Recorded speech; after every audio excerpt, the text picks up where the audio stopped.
dělat. Jenom ty úplnej blbec. Taky ne. Ale když ji jdeme, všichni ho obdivujou. Lidi vás zastavují, říkají, co je to za psa. Co to je a kdo? Ježišmarja. A prostě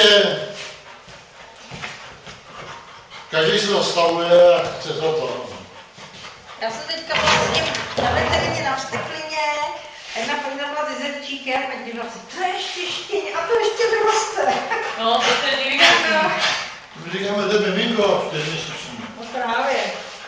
Nejvíc. No je, nevíš. To má trošku jinou tu postavu, je takový prostě vytáhlejší, štíhlejší, ale žere strašně, no, snad ani kdy víc už žrát ani nemohl.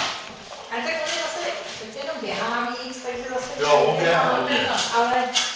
A skutí běhá. Když vydržíte, No, pětkrát denně, čím No, tak jako je to lepší. Tak to